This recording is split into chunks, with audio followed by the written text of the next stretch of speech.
CBI এর আতশ কাচের তলায় ফরেনসিক মেডিসিনের চিকিৎসক দেবাশিস সোম, খানিকটা তাকে নিয়ে আলোচনা করেছি আমরা প্রথম ভাগে। আর এই দেবাশিসের বাড়িতে সিবিআই হানা, অভিযোগ সন্দীপের পরামর্শদাতা ছিলেন দেবাশিস সোম।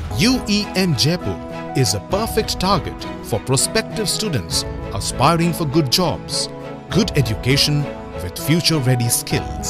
আরজি করে পোস্টিং না হয়েও ঘটনাস্থলে সেদিন গিয়েছিলেন দেবাশিস সোম। তিলোত্তমার ময়নাতদন্তের সময়ও তিনি হাজির ছিলেন।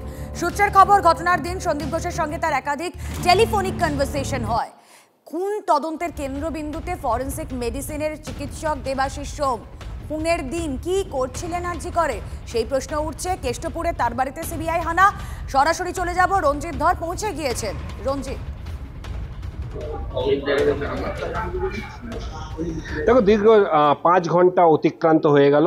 সিবিআই যে দুর্নীতি দমন শাখার আধিকারিকরা আছে তারা কিন্তু একযোগে তল্লাশি অভিযান চালাচ্ছেন এবং দেবাশিস সোমকে জিজ্ঞাসাবাদ করছেন। অর্থাৎ সন্দীপ ঘোষের পরামর্শদাতা হিসেবে কিন্তু এই দেবাশিস সোম, অর্থাৎ ফরেনসিক বিশেষজ্ঞ চিকিৎসক হিসেবে তিনি কিন্তু রয়েছেন এবং সন্দীপ ঘোষের অন্যতম পরামর্শদাতা। আমরা প্রশ্ন করছি, ঘটনার দিন এই সোমবাবু কেন গিয়েছিলেন?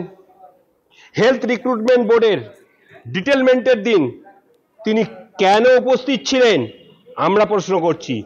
এবং তোমাকে দেখো, তখন বারবার জানাবার চেষ্টা করছি যে মৃতদেহ নিয়ে যে দেওয়া হয়েছিল ইএনটিকে কর্মশালার জন্য, কার পারমিশনে সেটা দেওয়া হয়েছিল সেই প্রশ্নটাও আমরা করছি। দ্বিতীয়, যে মৃতদেহ নিয়ে কিন্তু ব্যবসা চালানো হয়েছিল, এমনটাই অভিযোগ কিন্তু করছেন ইউডির ক্লার্ক তাপস চট্টোপাধ্যায়। কি অভিযোগ করছেন না, মৃতদেহের যে পরিবার, মৃতদেহ নিয়ে যেই পরিবারগুলো আসতো তাদের কাছ থেকে মৃতদেহ পিছু 10 থেকে 20,000 টাকা নেওয়া হতো। দ্বিতীয় প্রশ্ন আমরা করছি, তিলোত্তমা মৃত্যুর ঘটনার পরে আরজি করে মরদেহ সংরক্ষণের জন্য 48টি জায়গা রয়েছে, তাহলে কেন মরদেহ তড়িঘড়ি দাহ করা হলো?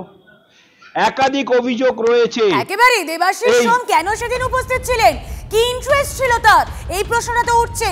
এবং এই দেবাশিস সোম একটা যে খুব গুরুত্বপূর্ণ ফ্যাক্টর হতে চলেছে তা অন্ততপক্ষে বলে রাখা যায়। রঞ্জিত ধর প্রতিনিধি ছিলেন আমাদের সঙ্গে।